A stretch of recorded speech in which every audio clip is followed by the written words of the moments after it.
Hi friends, అందరికీ నమస్కారం అండి. తెలంగాణ రాష్ట్రంలో ఉన్నటువంటి ఆసరా చేయుత పెన్షన్ లబ్ధిదారులకు ముఖ్య అప్డేట్ అయితే రావడం జరిగిందనమాట. ఈరోజు ఉన్నటువంటి టాప్ 5 ముఖ్య అప్డేట్స్ ఏంటనేది తెలుసుకుందాం. తేదీ చూసుకున్నట్లయితే జూన్ 13వ తారీఖు అండి. చివరి వరకు చూడండి, అర్థమవుతుంది. మొదటిసారిగా ఛానల్ వస్తే తప్పకుండా సబ్స్క్రైబ్ చేసుకోండి. చూస్తున్నారు కానీ లైక్ చేయడం మర్చిపోతున్నారు అనమాట. ఈ విధంగా లైక్ బటన్ అయితే ఉంటుంది, వెంటనే లైక్ చేయండి. మిత్రులందరికీ కూడా షేర్ చేసే ప్రయత్నం చేయండి. వివరాలకు అయితే వెళ్ళిపోదామండి. మొట్టమొదటి అప్డేట్ అయితే వచ్చిందండి. ముఖ్యంగా వచ్చేసి కుదిరితే ఓటు చోరీ లేదంటే సీట్ చోరీ అంటూ. సో ఇక ఇందులో ప్రధానంగా లేని కేసు అడ్డుపెట్టి మీనాక్షి నామినేషన్ను తిరస్కరింపజేశారని చెప్పేసి, గాంధీ భావజాలాన్ని అంతమొందించేలా చూస్తున్నారని చెప్పేసి, సో ఇక ఇదే ప్రస్తుతం భాజపా విధానమా అంటూ, ఇక ముఖ్యంగా తమ్మిడిహట్టు కోసం కేంద్ర మహారాష్ట్ర నుంచి దాదాపు 1500 ఎకరాలు ఇప్పించలేదా? కేబినెట్ సమావేశాల్లో రానని కిషన్ రెడ్డి చెబితే సాధ్యం కాదా? విలేకరులతో ఇష్టాగుష్లో ముఖ్యమంత్రి రేవంత్ రెడ్డి అనమాట. సో ఒక అప్డేట్ అయితే ఇచ్చారండి. ఇందులో వచ్చేసి మీనాక్షి నటరాజన్కు సుప్రీంకోర్టులో చుక్కెదురు. మా జోక్యానికి రాజ్యాంగానికి నిబంధనలు అనుమతించవంటూ పిటిషన్ను కొట్టివేస్తూ సుప్రీంకోర్టు వ్యాఖ్య అనమాట. ఆరో నిర్ణయాన్ని సవాల్ చేయడానికి ఎన్నికల పిటిషన్ సరైన మార్గం అని తెలియడం జరిగిందనమాట. మరో అప్డేట్ ఇచ్చారు. ఇక వచ్చే ఎన్నికల్లో కాంగ్రెస్ 3వ స్థానంలో ఉంటుంది. ఇక రేవంత్ పాలన అన్ని వర్గాల్లో అసంతృప్తి.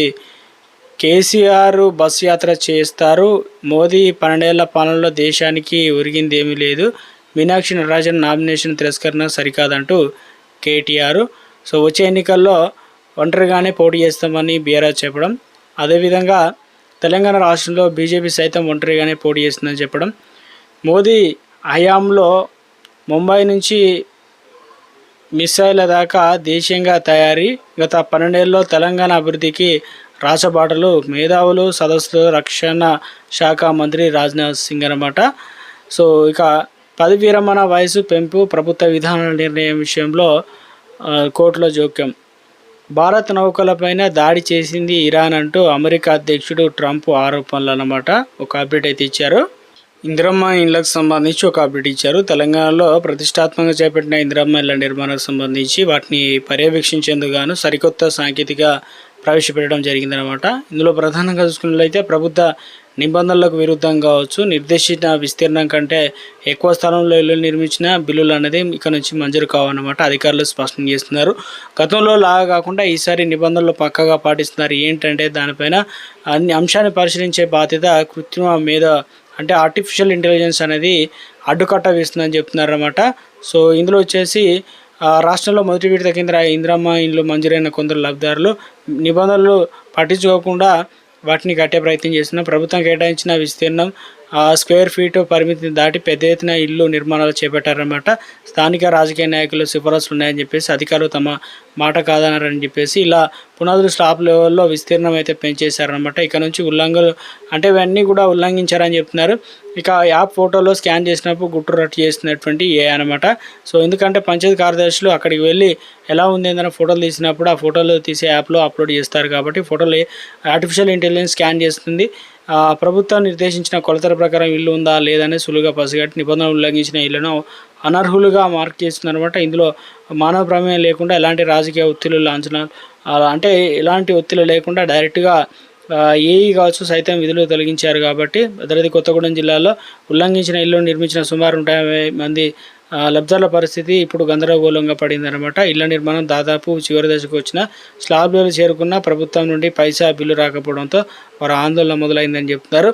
సో ఇక్కడ నుంచి కఠిన నిబంధనలు కొత్త రూల్స్ ఏదైతే ఉన్నాయో ప్రభుత్వం చెప్పిన రూల్స్ ప్రకారం కడితేనే మనకు ఇవ్వడం జరుగుతుందని చెప్తున్నారనమాట. తెలంగాణ రాష్ట్రంలో ఆసరా పెన్షన్లకు సంబంధించి అప్డేట్ ఇచ్చారనమాట. సో రాష్ట్ర వ్యాప్తంగా చూసుకున్నట్లయితే ముఖ్యంగా పెన్షన్లకు సంబంధించి సమూల మార్పులు చేశారు. ఇక్కడ నుంచి ఈ విధానంలో అయితే మనకు పెన్షన్ పైసలు అయితే అందజేస్తున్నారు అనమాట. సో మీరు బ్యాంక్ అకౌంట్ ఉన్నా కూడా తప్పనిసరిగా ఈ పని చేసుకుంటేనే మీకు పైసలు వస్తాయి, లేదంటే రాదనమాట. ఈ 3 రూల్స్ పాటించాల్సిందని చెప్తున్నారు. పింఛన్లకు సంబంధించి ఇందులో ప్రధానంగా చూసుకున్నట్లయితే చాలామంది ఏం చేస్తున్నారంటే మాకు పోయిన నెల ఆల్రెడీ పోస్ట్ ఆఫీస్ అకౌంట్లో పడతాయి కదా, ఈ నెల కూడా పడతాయి అని చెప్పి చాలామంది అయితే అడుగుతున్నారు. సో అలా ఏముండదు. పోయిన నెల పోస్ట్ ఆఫీస్లో పడ్డా ఈ నెల బ్యాంక్ అకౌంట్లో ట్రాన్స్ఫర్ అవుతాయి. ఎందుకంటే సర్వే జరుగుతుంది 6 జిల్లాల వారీగా. సో ఈ జిల్లాలో ముఖ్యంగా రాష్ట్రంలో ఆ జిల్లాలు కంప్లీట్ అయిన తర్వాత మిగతా జిల్లాలో అయితే సర్వే చేస్తారు. పైలట్ ప్రాజెక్ట్గా ముఖ్యంగా బ్యాంక్ అకౌంట్ తీపిస్తున్నారు, లేదంటే Indian postal payment bank account ఉంది కదా అందులో తీపిస్తున్నారు అనమాట. అవి అయితే నేరుగా ఇక బ్యాంక్ ఖాతాలకు తప్పనిసరిగా మీ ఆధార్ నెంబర్, మొబైల్ నెంబర్ అనేది లింక్ అనేది చేసుకోవాలి. చాలామంది లింక్ చేసుకోవడం లేదు, mobile number, bank account link అనేది కూడా లేదనమాట. ఇలా చేస్తే ఏంటంటే ఆ పైసలు పడా లేదని మెసేజ్ వస్తుంది. అదేవిధంగా అన్ని రకాల ఎటువంటి ఇబ్బందులు లేకుండా డైరెక్ట్ ఏటీఎంల ద్వారా కూడా తీసుకునే ఛాన్స్ అయితే ఇచ్చారు కాబట్టి సో మీరు తప్పనిసరిగా ఆధార్ కార్డు కూడా చాలామంది వాడుతున్నారు, కానీ ఆధార్ కార్డు 10-15 సంవత్సరాలు అయినా కూడా ఇప్పటికీ అదే ఆధార్ కార్డు, అదే డీటెయిల్స్ అన్నీ అలాగే ఉంటున్నాయి కాబట్టి 10 సంవత్సరాలు అయినా తప్పనిసరిగా ఇవన్నీ కూడా చేంజెస్ అయితే చేయాలన్నమాట. సో ఇందులో ప్రధానంగా ఆధార్ కార్డు తీసుకొని 10 సంవత్సరాలు దాటిన వారు తప్పనిసరిగా ఏం చేయాలంటే మీరు ఆధార్ సెంటర్కి వెళ్ళి మీ యొక్క బయోమెట్రిక్ కావచ్చు, అదేవిధంగా వేలిముద్రలు, మీ రెటీనా కళ్ళు ఉంటాయి కదా అవి మరోసారి కూడా అప్డేట్ చేసుకోవాలన్నమాట. త్వరలోనే తెలంగాణ రాష్ట్ర వ్యాప్తంగా పింఛన్ల ఎంక్వైరీ అయితే నడుస్తుంది కాబట్టి రాష్ట్రంలో కొన్ని జిల్లాల్లో అయితే అనర్హులు ఎవరైతే ఉన్నారో వారి లిస్ట్ అనేది చూసి డబుల్ పెన్షన్లు పొందుతున్న వారిని తొలగిస్తారు.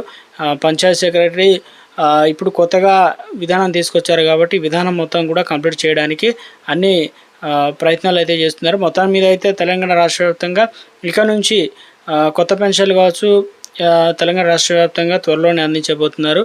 సో రాష్ట్ర ప్రభుత్వం నుంచి పెన్షన్ల పథకానికి సంబంధించి ఇవి తప్పనిసరిగా అయితే చేసుకోవాల్సి అయితే ఉంటుందన్నమాట.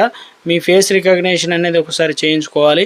పంచాయత్ సెక్రటరీ ఇప్పుడు ఏదైతే ఉన్నాయో పోస్ట్ ఆఫీస్ అకౌంట్లో ఉంటుంది కదా అకౌంట్ అనేది కొత్త తీసుకొని పంచాయత్ సెక్రటరీకి అయితే ఇవ్వాలి.